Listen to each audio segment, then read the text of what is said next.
we'll go forward to the next session, which is on going green and option anymore. The speaker for that is Pranati Shroff, Munot, who's from Sprout Consultancy. I'll just give a quick introduction of Pranati. Welcome, Pranati. She is hello. She is a director, architect, lead AP, and a Griha trainer. She is a qualified lead AP. Pranati is first from the city of Pune to qualify for the same. She is also qualified in Terry Griha. She's a trainer in the same and has completed a course on environmental studies from the Ecological Society of India. She has fulfilled a number of eco interiors and has also actively been spearheading various programs, workshops for organizations like IGBC, Griha, and BNCA. Over to you, Pranati. We are looking forward to listening about going green. Is it an option anymore? Hello, everyone, and thank you, Harshal, for such a introduction. It's an honor to be here today, and as much as I'm an environmental consultant, I'm also a developer. I'm passionate about what I do. And whenever, it's a good mix to have a developer actually talking about sustainability, because when I first began, it was more about, people would not really understand what I was talking, and including my own father, who's a developer. So that's the challenge I began with in 2012 and then going ahead. So the question here is really sustainability. Is it an option where we can go? What are the issues as developers? Because anytime anybody comes to me, they go ahead and they ask me as a first question, what is the cost? How am I going to do it? Where is it? So I'm going to try and go to those questions in detail, or at least touch upon them in the next 15-20 minutes that we are together. So yeah, we all talk about climate change, and then we have Modi, who says we are going to go net zero by 2070, and where we talk about actually working on non-fossil fuels or even going into renewable by 2030, reducing carbon emissions, economy, and so on and so forth. And then I believe at the CREDAI event, we actually had in Abu Dhabi commit to a thing where we said we will actually go into going net zero by 2050. So where I think there were about 13,000 plus CREDAI members who actually were pledged for it. And we had our CREDAI chair talk about it. And where we also spoke about reduce carbon footprint by 25% before 2030 and become carbon neutral. So this is just what CREDAI also committed during the whole Abu Dhabi session.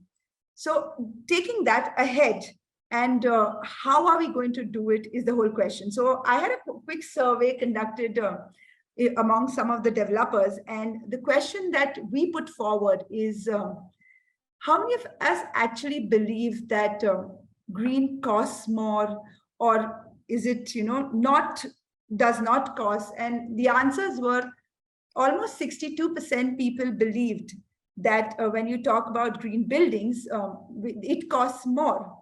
26% said no, it does not, and 12% were unsure. So we keep having these surveys where we try to figure out what people's perception is, or as developers, how do we perceive it? And how do we look at it in terms of the entire green building movement? The idea of going green. So, the whole concept where we talk about going green and how we are going to do it, it definitely talks about the major parameters of site, that is, or the bhumi. It talks about water, and water is a very important criteria. So some of the very simple examples are where we talk about, actually looking at the water consumption, and we say our population is, almost 14 to 15% of the world population, and we have only 4% of the water, the drinking water that we have available. So how are we going to meet these requirements? And then we talk about desalination, we talk about STPs. So these are processes that we talk about to make are water requirements met? Similarly, when we talk about energy, we're talking about renewable energy, such as the solar, wind. And I think a lot of cities are actually talking about it going mandatory. So solar PV, solar water is now actually becoming like a norm in most city bylaws. The development control rules are actually implementing it in. Segregation of waste. It's an important factor again, because the city is unable to cope up with the waste. So just to give you an example, we are working with multiple municipal corporations like the Pune Municipal Corporation, Mumbai, Nagpur, Raipur, and we realize that waste is one of the major concerns. Do understand that when it becomes a city's concern, it's coming to the developer. So the city looks at the developers to find solutions. And that is again something that's looked at in green. Then we're talking about materials. We are talking about substitutes. The simplest of example again here is, I remember in 2013 when we spoke about moving from red bricks to AAC blocks, or that's autoconclave blocks, or using Syphorex blocks or any of the other substitute materials, we were hesitant. Primarily, maybe because it was expensive or it was at power.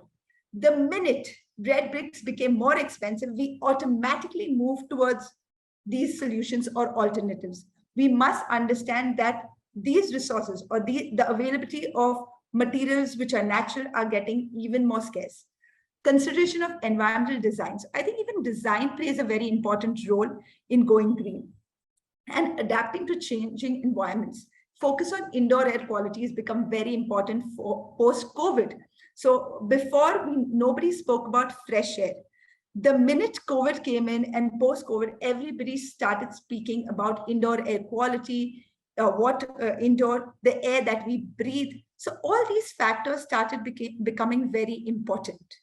So that is the whole idea of going green.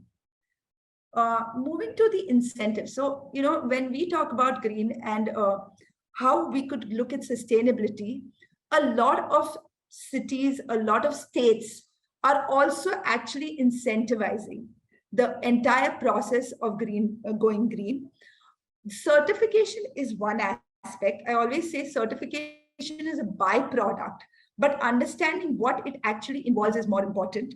However, a lot of states, I've just noted a few states and the FARs that they offer. Different states offer different incentives. For example, Punjab offers about 5%, Maharashtra offers a 3%, 5%, and 7% extra FAR on the base FSI, which is quite tangible. Or even Uttar Pradesh offers a 5%. So if you see at all these states, a lot of states are actually going in for promoting more and more buildings to go in green. So which is, definitely showing that we all have to move in towards that and in the right method. Another perspective. So a lot of projects go in for environmental clearance. So I have to look at a project which goes in from environmental clearance, you would observe that you're actually mandating under an almost 70% of the green building norms when you're going in for environmental clearance. So whether you talk about the STP, or you talk about an organic waste composter, or you talk about solar PV, you talk about rainwater harvesting, you talk about meeting ECBC, that's Energy Conservation Building Code compliance. When you talk about all these aspects, they're actually already covered under environment clearance. So what is different that you have to do? So when you talk about the cost aspect, or when you look at the cost aspect, what is different that you're trying to do? They're actually very small things that you would need to do extra to meet green building norms, other than the EC requirements, because the major cost intensive parameters are actually covered under the EC requirements. Only then there are I could call them low-hanging fruits, which you could need to add on to actually go in for a green building certification or a green building project. Simply putting it as like low flow fixtures, or maybe LED lights, which I think all of us eventually and now have gone into it. Very important in a green building is energy meters and water meters, or a BMS system, because this helps you to actually monitor what you have, all those installations or all the services that you have actually put into the site to see whether we are actually implementing them. So energy meters, water meters, BMS systems actually help you monitor. So that's something that's mandated in a green rating system. So these are small things that are add-ons for a green rating.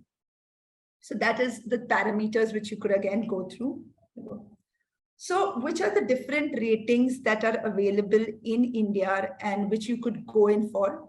Of course, there is Indian Green Building Council, that is IGBC, which is very famous amongst all the, all the developer community. Then we have GRIHA, then that is Green Rating for Integrated Habitat Assessment. Then we have LEED, which is an international rating.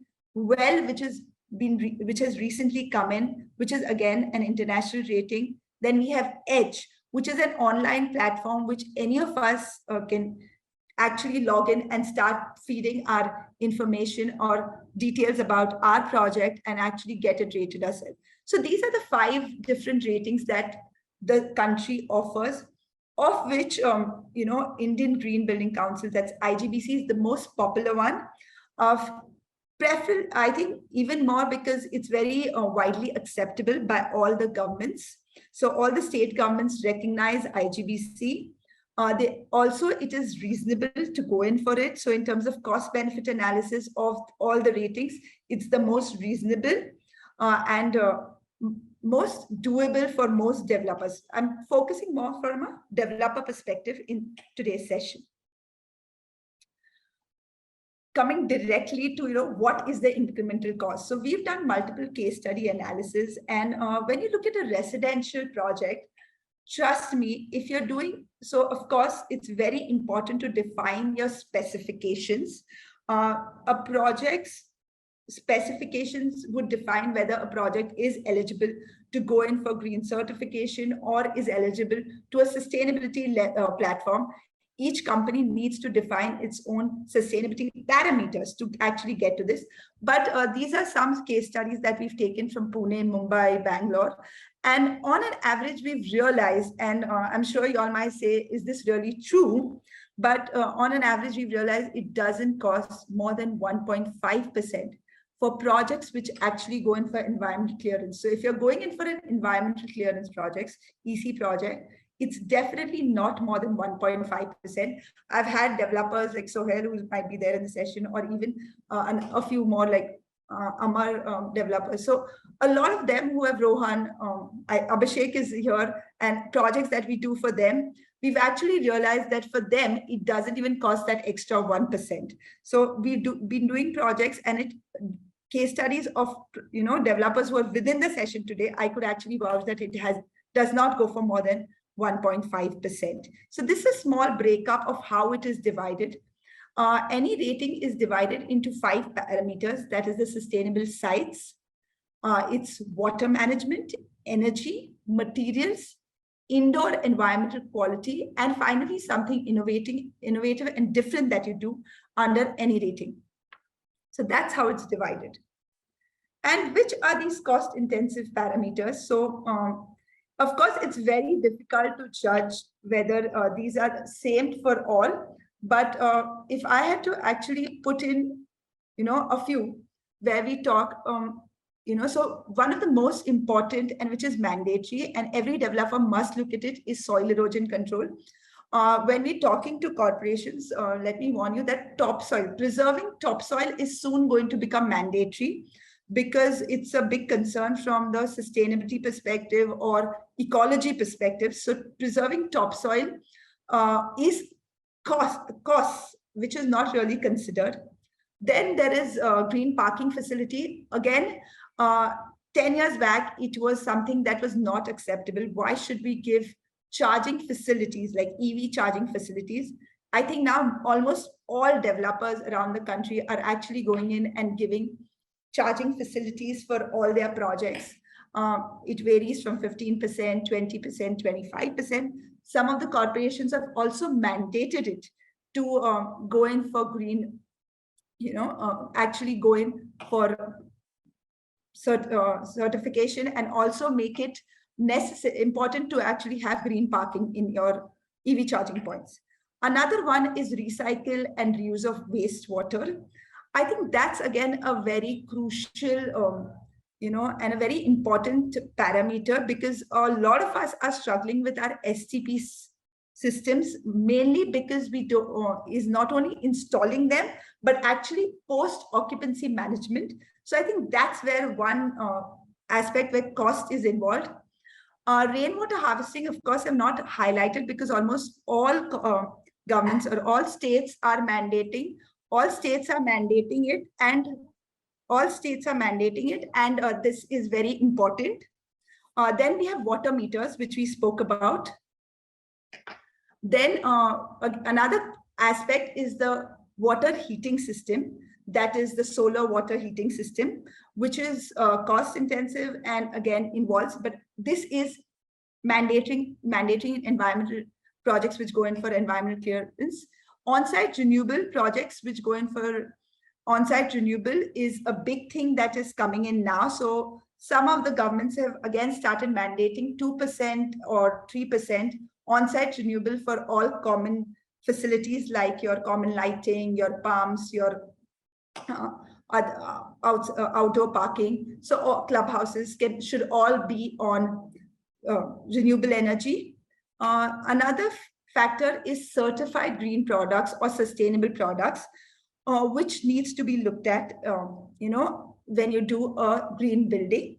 So these are parameters which are important. About 10 years back, again, or 5 years back, getting green products was a challenge. I think now almost everybody is aware of what is available and how you can go, actually find. There are online directories which can actually tell you these products are green certified. For example, a Green Pro directory talks about certified green products, and you can actually just log in and get this.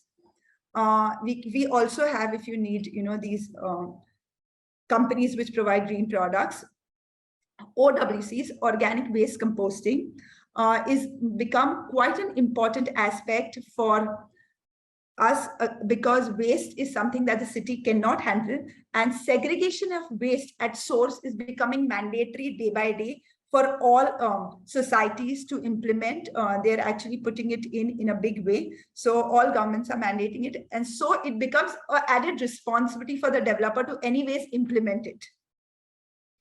So that was from a residential perspective. If I had to actually, if you look at the health and well-being parameters, we really don't have to do anything.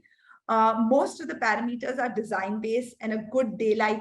So a lot of developers or a lot of projects don't look at daylighting aspects or cross ventilation when they're looking at their design parameters. So that's something that can be looked at, and there's no additional cost involved in it. It's more with regards to the design parameter. So these are some of the considerations that one must look at when you're looking at a green project. And when you look at these, I've highlighted every little thing that needs to be looked at when you're doing a certified or a green project. Moving to the commercial aspect, there's only one difference, I would say, that is the indoor air quality. So there's a big, dilemma, because residential projects are easier to certify, but there's higher demand for commercial projects going in for certification because it's a demand from the customer. So that becomes a big dilemma for the developer, whether, how could they go in and what is the cost intensive factor here. For this, the most important is the fresh air or the indoor fresh air quality that needs to be looked at. And I think that's the challenge that most developers are facing. I think you should actually look into these parameters and how you could go into it. So that's minimum fresh air ventilation, which is mandatory to when you go in for a green building certification, which in turn is mandated by, requirements for all the MNCs. If you want to have international companies coming into you, it becomes mandatory. So moving to the final and the actual thing, whether residential and commercial comes in. So, residential buildings are far easier to attempt for. You must have a sustainability map, which will actually help you to develop a goal and work towards sustainability, which is going to be mandated. So why wait for it to get mandated and wait for a moment when you're actually told to implement it. If you do it in a process, you will be able to reach it easier. However, commercial buildings, I think it's a demand which is coming in. And I would say it's a saving over a period of 3 to 4 years with an additional cost about 4 to 5%, which I do understand is substantial from a developer's perspective. But definitely one must consider it. And there's a good recovery time of about 3 to 4 years, and you would recover the cost that you put into making a commercial building. So summing it up in terms of, how do we do it and how can you do it? I think it's something that we don't have a choice. We have to go in for it, and we don't really, want to wait for the governments or the authorities or them to mandate it. So do it in a process where you actually start moving towards it. And in the next 2 or 3 years, you're ready for the net zero, which we're not even speaking about today, because net zero actually talks about going carbon neutral and stuff like that, which is a long way for us.